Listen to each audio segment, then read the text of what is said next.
que é que se passa com a Porsche em Portugal para estar a vender tantos carros? Nós temos uma estratégia de há muitos anos a esta parte. Eu, para receber uma chamada da Porsche, tenho que ter muitos Porsches na garagem. Quando a Porsche, uma marca tão pequena, toma esta decisão,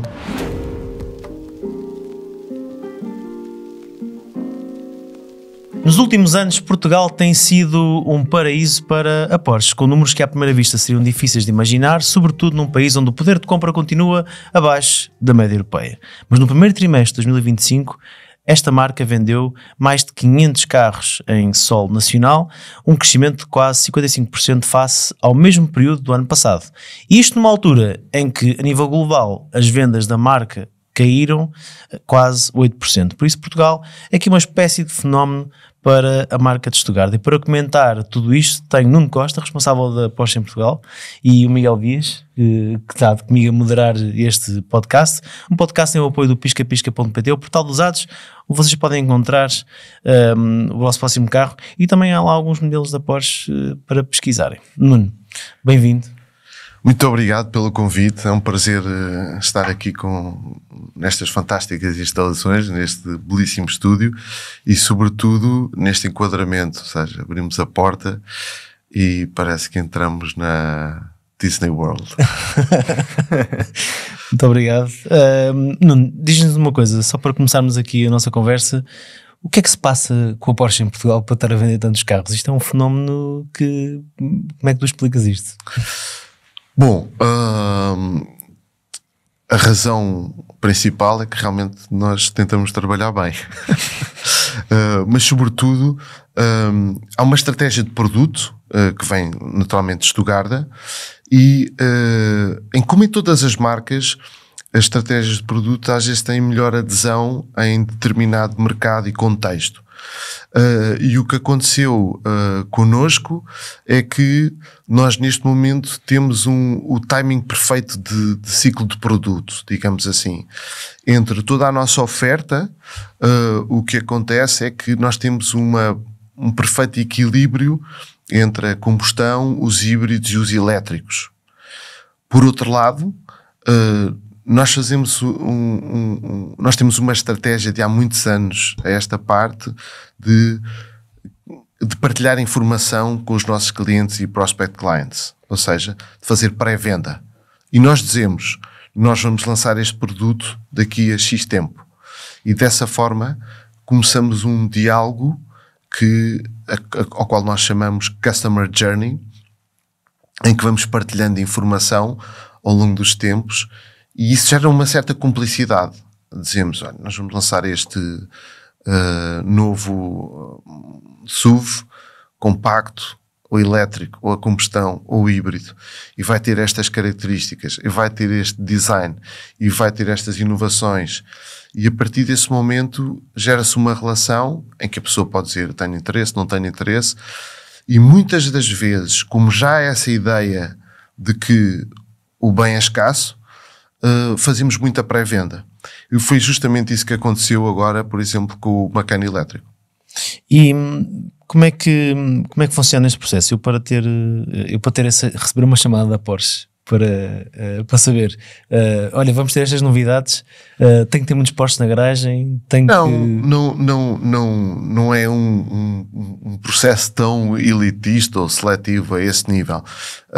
Nós temos um sistema de CRM, que é o CAP, CRM at Porsche, que no fundo gera leads.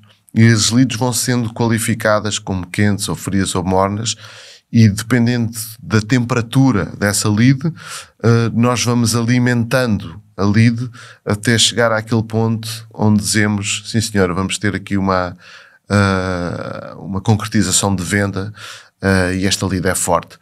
Às vezes as leads demoram 2, 3, 4, 5, 6 anos. Nós não desistimos. Isto vem da resistência, do WEC, e nós, do Endurance, e nós não desistimos. E temos situações muito curiosas de clientes que vêm ter connosco. O senhor já não se lembra de mim, mas há cerca de 5 anos falámos e eu disse-lhe que ia comprar um Porsche. E agora aqui estou.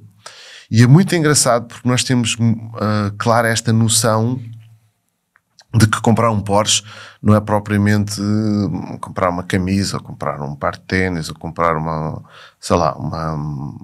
um telemóvel. Tem muito mais constrangimento, não é? Ou seja, quanto mais caras os bens forem, mais constrangimento há. Mas ao mesmo tempo, na shopping list das pessoas, é importante entrar no nível de prioridade.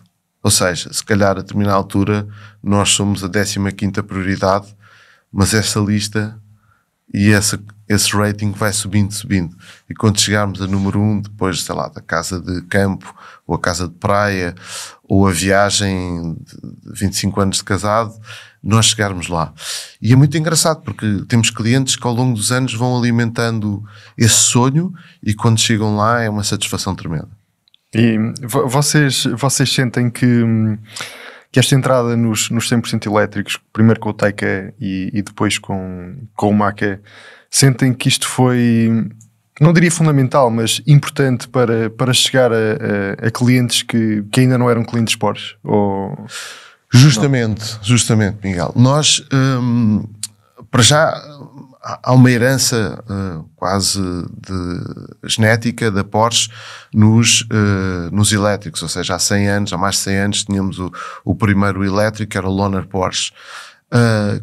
Quando a Porsche, uma marca tão pequena, toma esta decisão, é uma decisão muito corajosa, porque entra dentro dos valores mais nucleares em termos de o que é que nós queremos no elétrico. Queremos um elétrico de vanguarda, queremos um elétrico com um ADN 100% desportivo, queremos um elétrico que esteja ao nível de qualquer desportivo que nós fizemos até hoje, e nós temos esta herança incrível, e ao mesmo tempo queremos chegar a um tipo de público novo. Porque o que nós observamos também era que a média etária dos nossos clientes estava nos 45, 46, 47 anos. Dependendo se fosse um 911, um Panamera, um Cayenne, por aí fora, não é? E começávamos a ter uma necessidade de trabalhar o futuro e de chegar a novos subsegmentos, não é? E, portanto, a primeira aposta foi no Taycan. Foi uma aposta que, como tudo o que a Porsche faz, gerou muita controvérsia. A Porsche não são elétricos, a Porsche são apenas desportivos,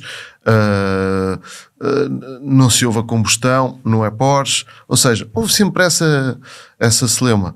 Mas há bocado eu comentava, estou há 23 anos na Porsche e na altura toda a gente dizia Porsche 911 e mais nada. Havia sempre esse, vocês lembram-se disso também. Sim.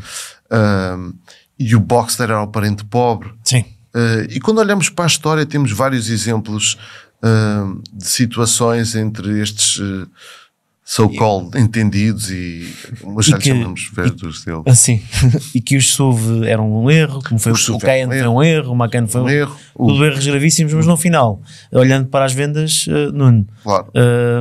Neste momento em Portugal, creio que no primeiro trimestre 50% foram elétricos. 50%, justamente, era isso justamente que eu ia dizer, 50% são elétricos, ou seja, e muitas vezes que eu sigo atentamente as vossas redes e as vossas publicações, e vocês também têm isso, eu não posso responder com esses dados, ou senão não fazia mais nada, não é? 50% das nossas vendas neste momento são elétricos. Ou seja, quando as pessoas dizem, há muita interrogação acerca dos elétricos na Porsche, este é o número, 50%. Os números falam por si. Eu digo sempre como o Michael Bloomberg, in God we trust, everybody else bring data. Estes são os números, não é? Portanto, estes são os dados mais objetivos. 28% são híbridos e 22% são combustão. Portanto, há aqui um shift. Há um shift de distribuição, de equilíbrio entre as motorizações. Nós, hoje em dia, já não estamos a dizer que 9 em cada 10 automóveis vão ser elétricos. O que estamos a dizer, e também aí temos que assumir uma correção à nossa trajetória, nós vamos fazer aquilo que o mercado pedir. É isso que nós nos propomos a fazer. Não queremos deixar de fazer automóveis a combustão, não queremos de todo, não queremos deixar de fazer automóveis híbridos e não queremos deixar de fazer automóveis elétricos. Ou seja, uma marca de nicho, mas que já está com números de vendas bastante elevados, mas que tem elasticidade suficiente para dizer nós estamos adaptados ao mercado e o nosso foco é esse, porque vocês inicialmente até previam em 2030, mencionavam ter vendas elétricas superiores àquelas que agora o atual CEO diz que era um cenário até que apelidou de irrealista. Portanto, reconheceram, renovaram a estratégia e continuam a investir em motores a combustão, mas também continuam a investir em motores elétricos como dizes. Exatamente. Eu acho que é sempre bom observar o mercado, escutar o mercado e, sobretudo, tentar perceber qual é a velocidade que nós temos o mundo dividido em áreas, digamos assim, e cada área, cada zona de mercado, digamos assim, ou seja, temos a América Latina, temos a América do Norte, temos a Europa, temos a Ásia e o Médio Oriente, e temos a Austrália, e estão todos em áreas distintas, não é? Portanto, o que nós observamos aqui é que cada uma destas áreas está a uma velocidade diferente. O mundo não anda toda à mesma velocidade. Não anda toda à mesma velocidade. E mesmo em cada mercado, e num mercado tão pequeno como é Portugal, cada consumidor é muito soberano e muito ciente do seu ecossistema. É dizer, Miguel, se calhar tu não faz sentido teres um elétrico, mas para mim faz. Eu agora ando no elétrico e estou super rendido ao Macan, neste caso ando com o Macan, mas quer experimentar um Taycan Cross Turismo a seguir e cumpre perfeitamente todos os requisitos do meu cotidiano. Mas se calhar para ti, Diogo, se calhar faz mais sentido teres um híbrido, porque se calhar ao fim de semana vais para fora e andas um pouco mais e fazes 200, 300 km e gostas de ouvir a combustão. Portanto, cada consumidor tem que ser soberano e tem que fazer uma escolha ponderada. E isso também funciona muito em todos os outros mercados. Por exemplo, em Oslo ou na Noruega, se quiserem, nós podemos dizer Lisboa não é Oslo. Porque em Oslo são 95% de vendas de elétricos. Portanto, nós temos que estar um pouco atentos a essa calibração do mercado. E o cliente que entra num concessionário vosso já sabe exatamente, já tem em mente essa escolha que estávamos aqui a falar. Ele já fez esse exercício mental de perceber, ok, esta é a tecnologia que melhor me vai servir.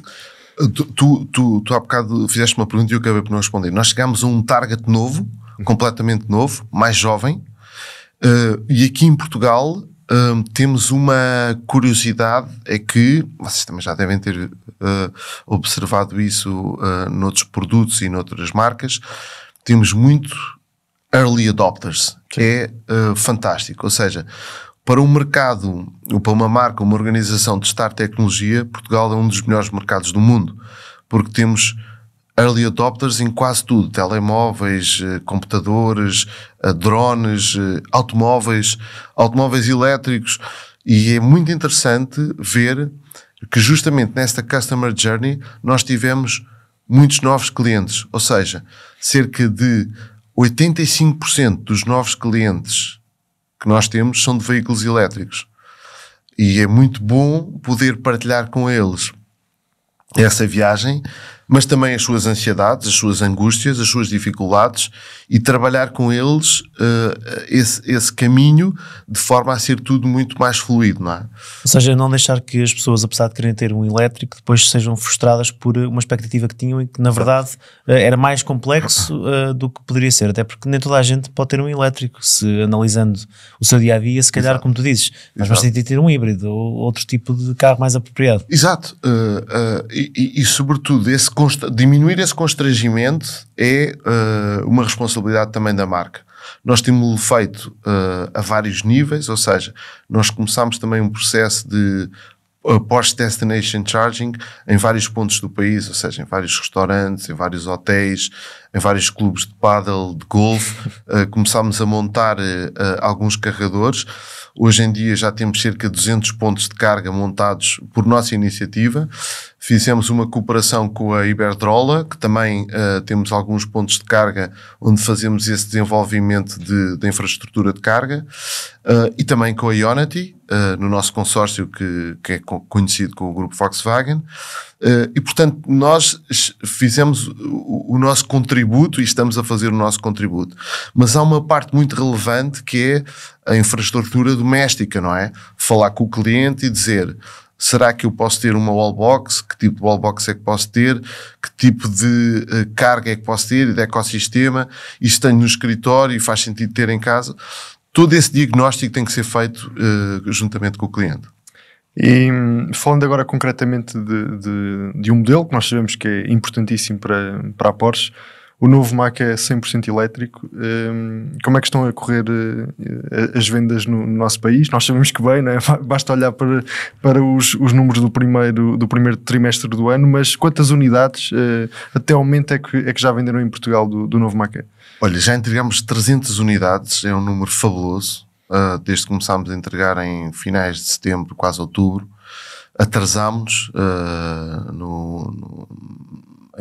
na apresentação, porque queríamos o melhor produto possível, sem aquelas dinâmicas habituais de temos uma ação de chamada, isto e aquilo, e o software. Portanto, atrasámos porque queríamos entregar o melhor produto possível.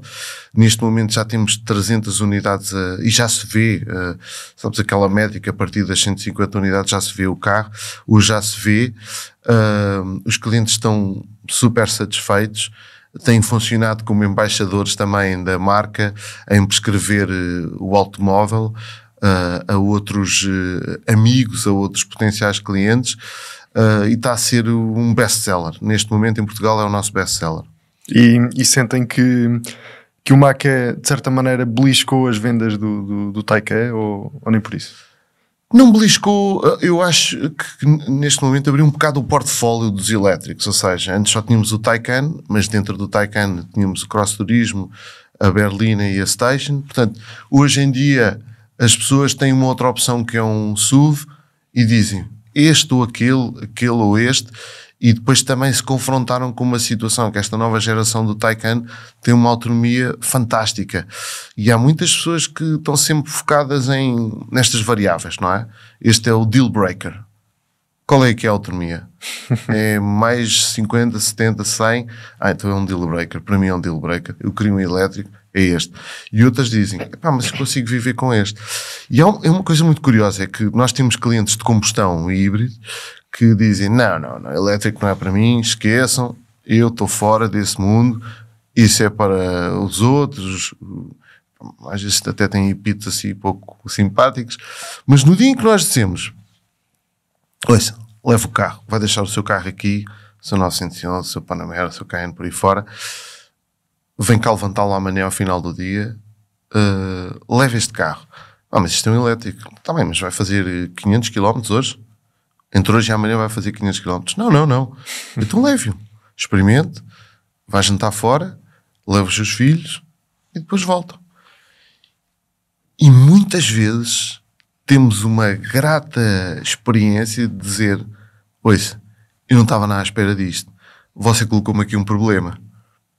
Isto é uma coisa do outro mundo. Ou seja, são assim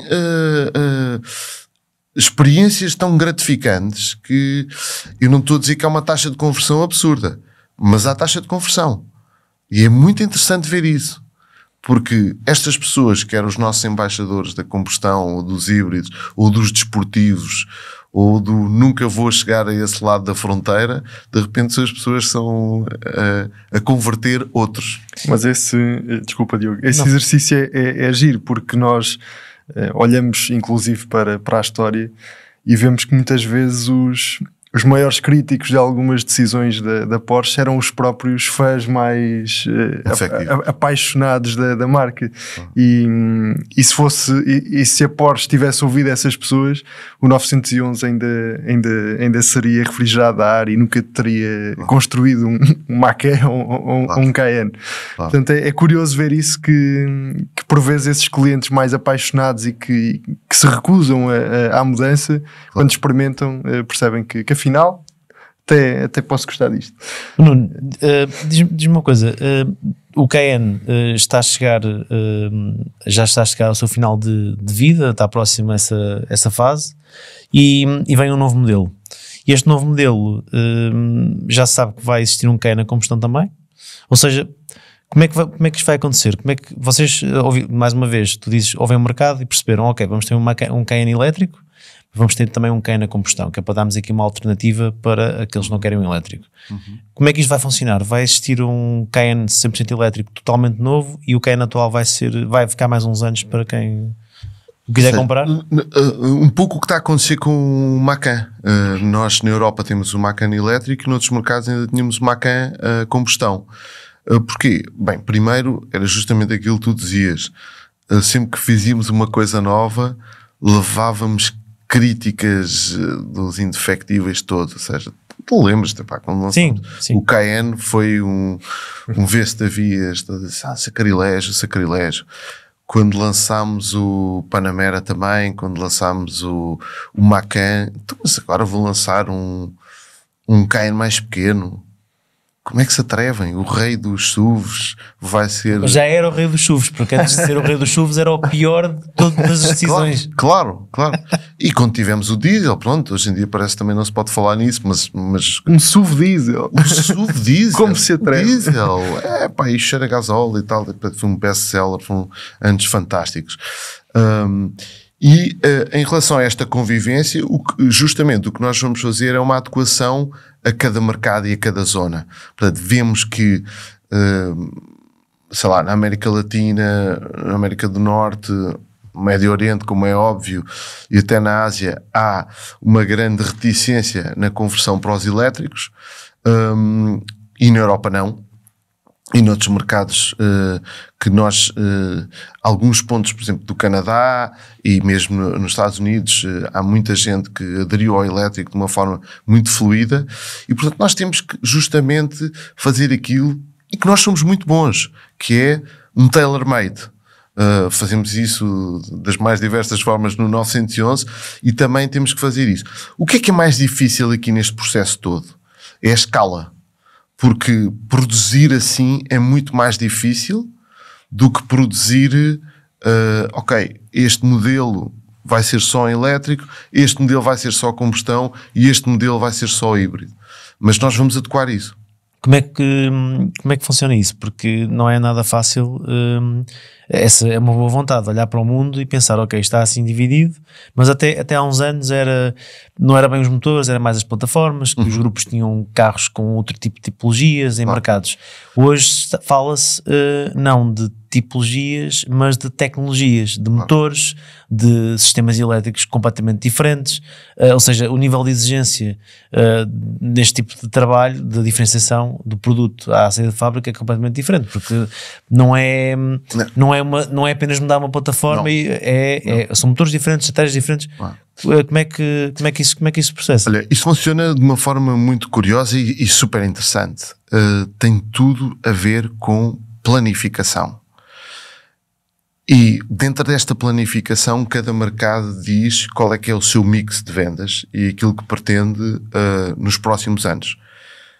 Não está a falar em 2026, não está a falar em 2027, estamos a falar em 2028, 2029, 2030. E quando nós fazemos essa planificação, temos que adequar ao máximo do limite aquilo que são as nossas necessidades e aquilo que as fábricas podem oferecer, ok? E de repente, pronto, e esse é o outline que nós fazemos. Todos os anos. Nós já sabemos o que é que vamos vender para o ano, daqui a 2 anos, daqui a 3 anos. E depois, dentro deste bundle, não é? Desta junção de todos os mercados, digamos assim, há as ações corretivas. Imagina, é uma guerra na Rússia e na Ucrânia. Deixamos de vender para a Rússia e a Ucrânia. Sobram automóveis. Há uma guerra noutro mercado, digamos. Agora temos o tema da China. As vendas na China baixaram muitíssimo. Baixaram de forma inacreditável. Bem, nós somos atingidos, marcas de volume são atingidos de uma forma massiva. Todas as marcas, todo o mercado de consumo, não só os automóveis, todas as marcas ocidentais estão a cair brutalmente. Estão a cair brutalmente. E no fundo foi apenas a queda na China que de certa maneira beliscou aqui as vendas globais da Porsche, porque a Porsche está a crescer em praticamente todos os mercados. Claro, se tu descontasse as vendas da China, o crescimento seria brutal e nós estaríamos em super altas, não é? Mas o que é que isso fomentou? Fomentou que alguns outros mercados explorassem ainda mais o seu potencial. Ou seja, isto são on top of. E portanto aí tenta-se encaixar aquilo que os outros mercados não conseguiram vender. Ao mesmo tempo, é a nossa filosofia produzir um automóvel a menos daquilo que o mercado pode vender. Portanto, nós não queremos fazer volume. Continuamos a não querer fazer volume. Eu sei que isto parece uma contradição. Nós somos a marca que vende, em média, 0,45%. Nós estamos muito contentes com essa cota de mercado, em todos os mercados. E de repente tu vais ver os teus números e dizes, mas vocês aqui estão em 0,83, é quase o dobro. O que é que se passou aqui? É uma oportunidade do mercado. Neste momento nós estamos a vender muito bem, estamos a criar uma estrutura na nossa rede capacitada para responder àquilo que são as vendas de veículos novos, de veículos usados e toda a pós-venda que é solicitada. Porque estas pessoas que estão a comprar carro agora precisam de uma rede para lhes dar apoio nos próximos anos. Exatamente. E sobretudo porque temos uma dinâmica completamente diferente e estamos a adequar esta dinâmica de resposta a vários desafios. Primeiro, o brutal aumento de vendas da própria marca em Portugal em veículos novos. Depois, a importação de Porsche por third parties. E de nós próprios, nós também o fazemos. E depois, esta adequação de veículos elétricos, ou seja, a infraestrutura que nós temos para trabalhar e fazer a manutenção de veículos elétricos não é a mesma de veículos de combustão ou veículos híbridos. E por isso é que nós abrimos, ou temos na nossa rede, além dos nossos 5 concessões, a saber, Braga, Porto, Leiria, Lisboa e Faro, temos um serviço de pós-venda no Estoril, em Coimbra e Aveiro.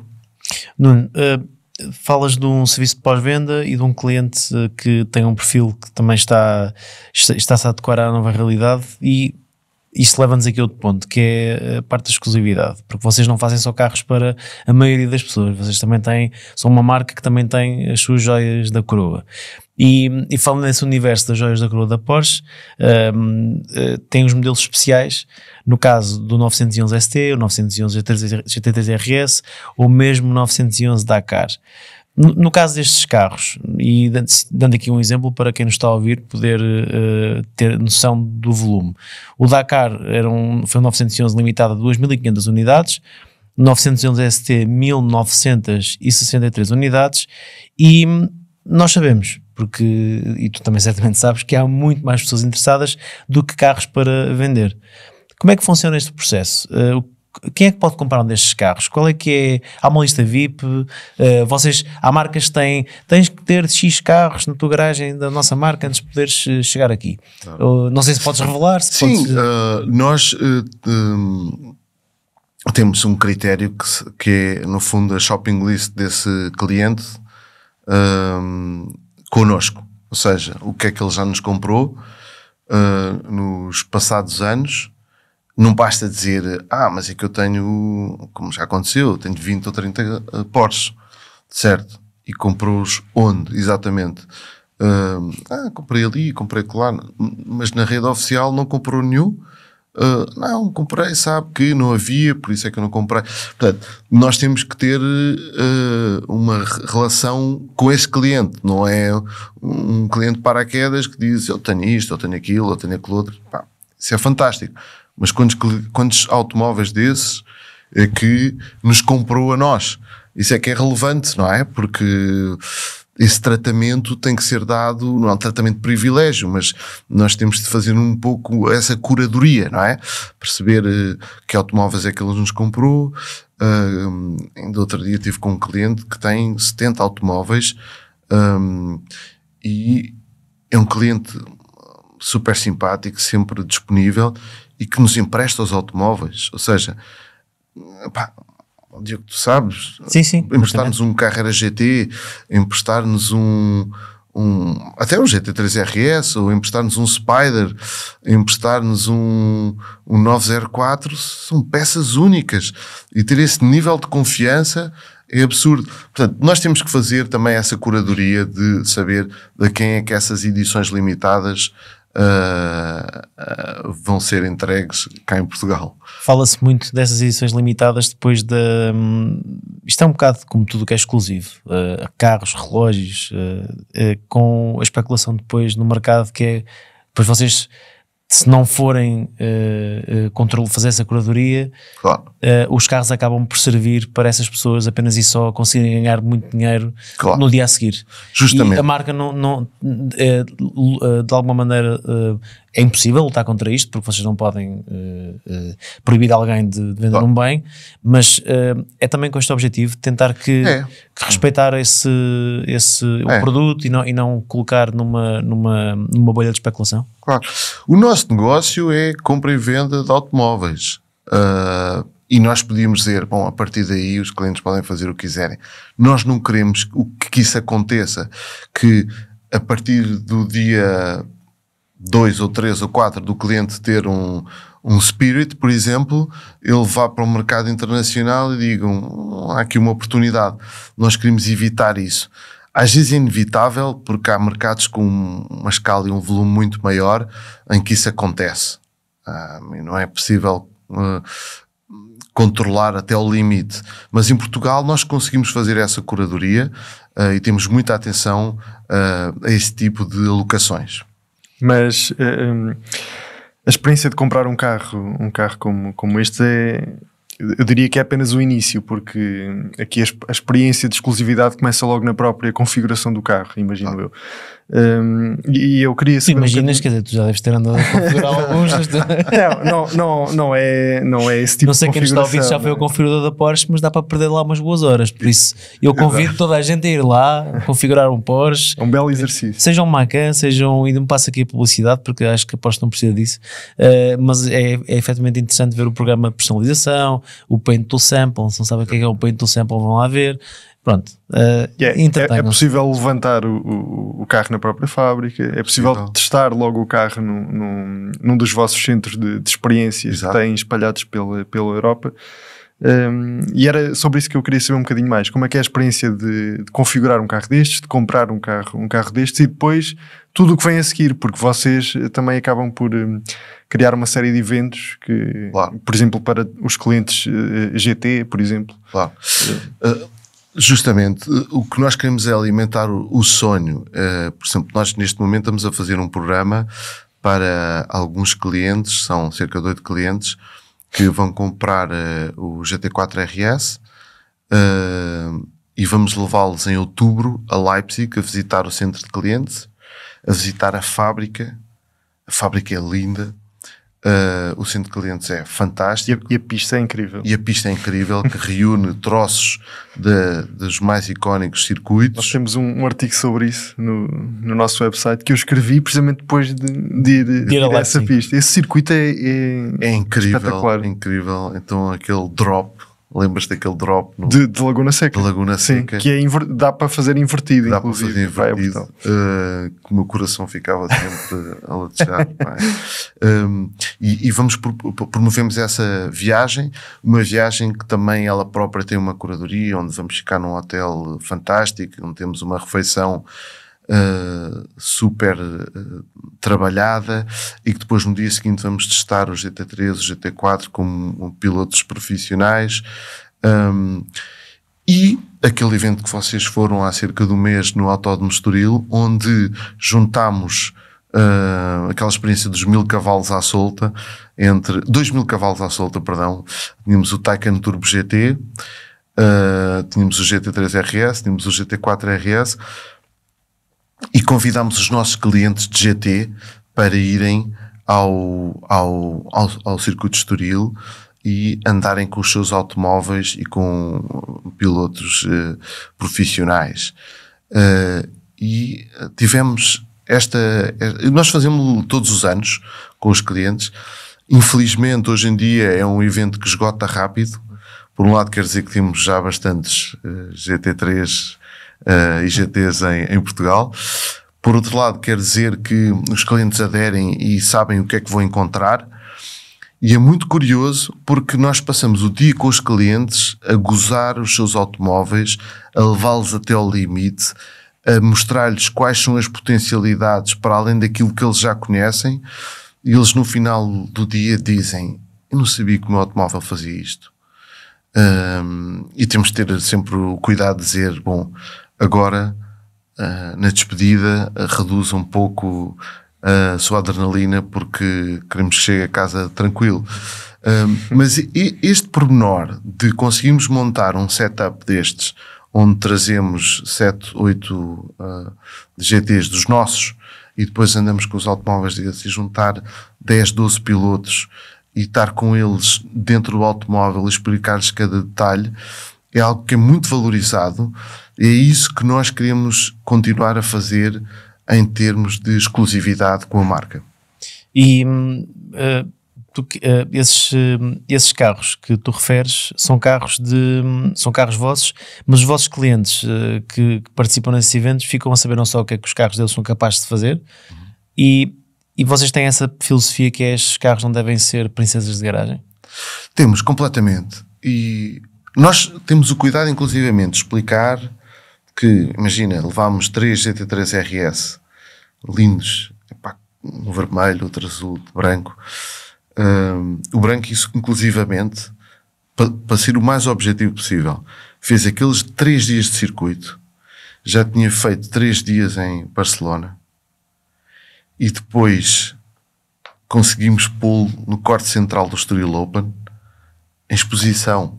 Ou seja, não são princesas de garagem, são automóveis que andam a 300, 320, dão o máximo, atravessam-se no circuito, vêm para Lisboa, vieram rodar. De Barcelona para Portugal? Para Portugal. Não vieram de caminhão? Vieram rodar? Vieram rodar. Nós queríamos ter claro que estava tudo certinho em termos de rodagem, de rotações, e se não havia avarias. Porque depois no circuito é muito difícil conseguir resolver esse tipo de situações. Estava tudo impecável e a partir daí foram para o corte central do Estoril Open. Quantas marcas é que podem dizer isto? Quantas marcas é que podem dizer: tivemos a fazer X dias de circuito, a abrasar, e de repente grua e metê-lo no corte central. Para toda a gente admirar. Ou seja, é um carro que usas durante a semana, se quiseres, e à sexta-feira chegas a um circuito. Exato. Fazes o teu track day com outros Porsche, com outras marcas, Ferraris ou que seja o que for, e a seguir voltas e volta a ser se quiseres ser o teu carro dia-a-dia na segunda-feira, volta a ser o teu carro dia-a-dia. Exatamente. Essa é a ideia. Essa é a filosofia, e cada vez mais conseguimos que os nossos clientes consigam alimentar esse espírito. Tivemos um cliente inglês.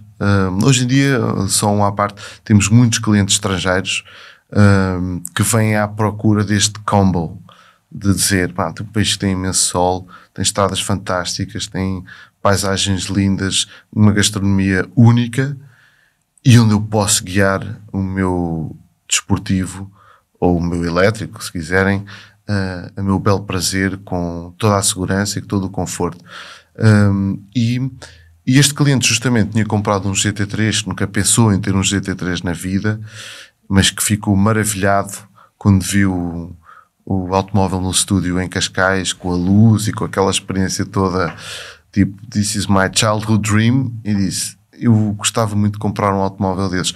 Configurámos o automóvel, chegou o automóvel. Ele, a primeira coisa que fez quando o automóvel chegou foi ir até ao Alentejo, a uma pousada, e fazer uma rota gastronómica, e depois nós ligámos e dissemos: "Olha, agora temos outra experiência para si, que é ir para o circuito". E ele: "Muito obrigado, mas eu não sei conduzir em circuito. Não sei.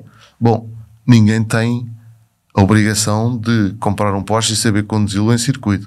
E nós dizemos isto justamente, deixamos claro, esta é uma experiência para que possa usufruir mais e melhor do seu automóvel, em termos performantes. Sim, mas é que eu não sei e vou andar muito devagar e vou ficar envergonhado e eu não me importo ficar só aqui a ver. E nós temos, não, isto não é para ver, isto é para andar no circuito, fazer trajetórias, ensinar a fazer trajetórias, como travar, como abordar as trajetórias, como sair de uma curva e, portanto, testar o seu automóvel. E ele estava tão grato que para nós acho que ainda foi mais gratificante essa experiência. Estes clientes que vocês têm são de elétricos, de carros a combustão, de híbridos, agora tens o 911 Hybrid, que é também mais um passo na eletrificação de um ícone. Também, voltando àquela história de inicial, também super contestado por os acérrimos defensores das origens de tudo. Mas e sobre combustíveis do futuro? Os vossos clientes perguntam-vos sobre isto porque vocês têm uma ligação neste momento também a esse capítulo da história do automóvel que está a ser aberto, nomeadamente combustíveis sintéticos. Exatamente. Ou seja, nós temos uma visão muito mais holística de todo o ecossistema. Ou seja, já falámos desta distribuição, deste reequilíbrio nas várias motorizações, em que nós estamos com esta flexibilidade para adequar, mas nós não dizemos que estas são as únicas alternativas para um futuro mais sustentável.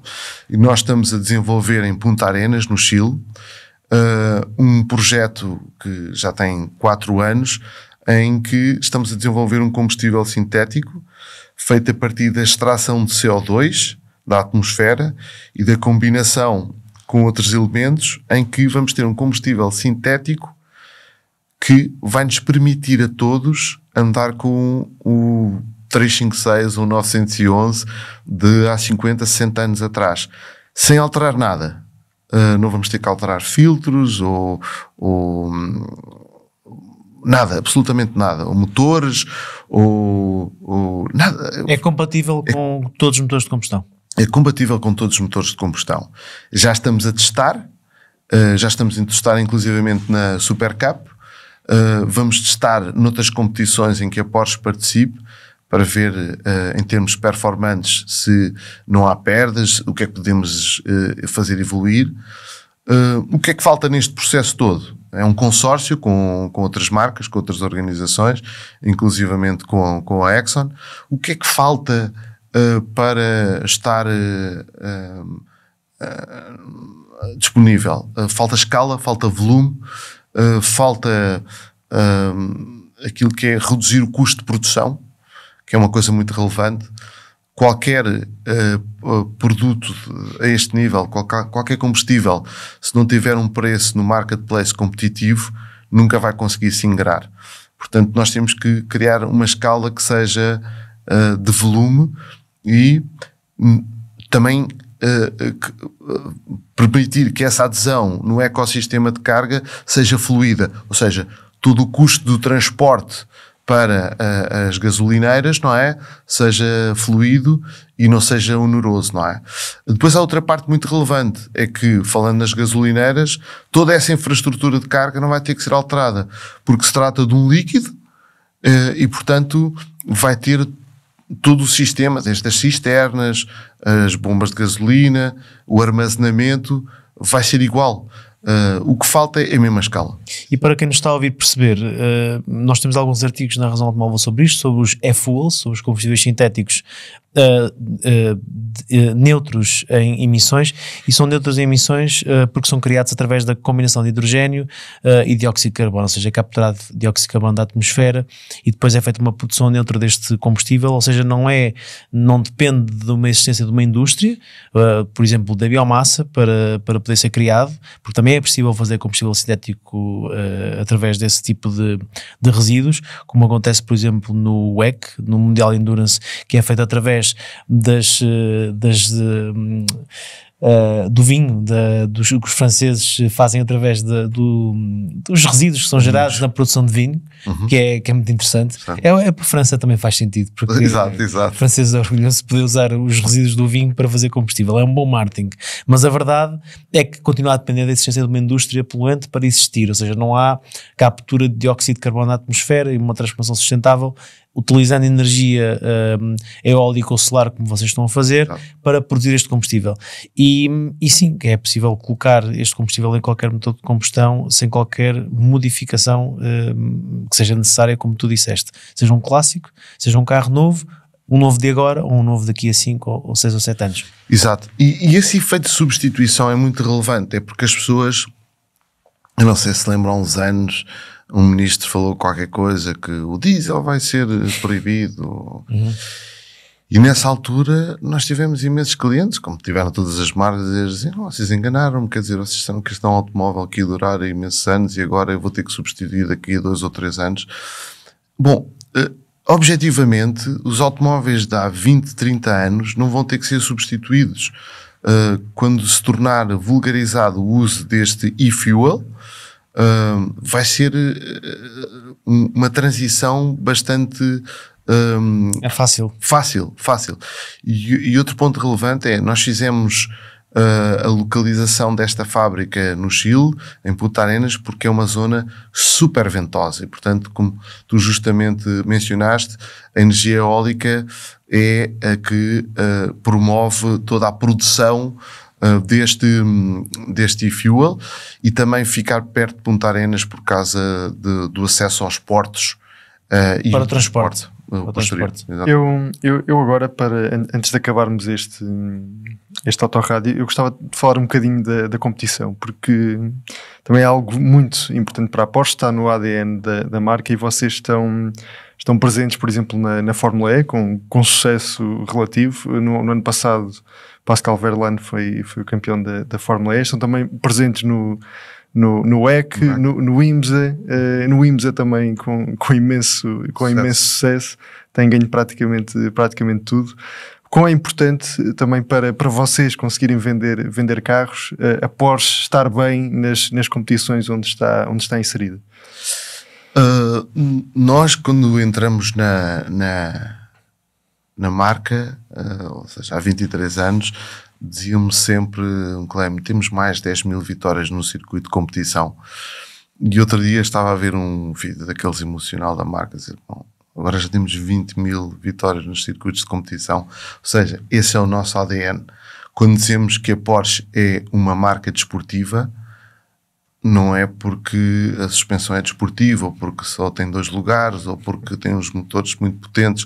Nós somos uma marca desportiva porque esse nosso ADN vem da competição, desde o início. No início era assim e hoje também é assim. E, portanto, essa transferência de tecnologia dos circuitos de competição para os nossos automóveis é algo que acontece de forma muito natural e também está sequenciada dentro dos procedimentos. Os engenheiros muitas vezes transitam de motorsport para Weissach, onde nós temos também o nosso departamento de competição, e partilham conhecimento a todos os níveis, desde a utilização de ligas, desde a utilização de outros materiais como o carbono, ou dos motores e de soluções de motores. A gestão elétrica do Maca e do Taycan. Exatamente. Ainda ontem... Foi feita com base na Fórmula E. Ainda ontem falava com o António Félix da Costa e fazíamos uma avaliação deste fim de semana que não correu propriamente bem em Spa, para a Porsche, mas trocávamos umas ideias, e ele, como sabes, está em segundo lugar no campeonato, com uma boa hipótese de ganhar o título. Estamos muito confiantes, e há sempre essa fluidez entre as várias divisões, seja da IMSA, da WEC, da Super Cup, da Fórmula E, e portanto nós queremos estar sempre com um pé no motorsport. Tentámos na Fórmula 1, Infelizmente as coisas não correram propriamente bem, por causa das negociações e também das estratégias das próprias marcas e das próprias equipas, e portanto deixámos esse projeto de lado. Bem, eu acho que conseguiste partilhar aqui muita coisa do que é a Porsche e do que é a Porsche em Portugal também. Temos de te agradecer teres vindo à Autorádio, espero que voltes. E quanto a nós, Nuno, um abraço. Muito obrigado pelo convite e espero voltar sempre que me convidarem. E quanto a nós, temos encontro marcado na próxima semana no Autorádio, um podcast da Razão Automóvel com o apoio do piscapisca.pt, o portal dos ads, onde vocês podem muito provavelmente encontrar aquele que é o vosso próximo carro. Um abraço e até à próxima.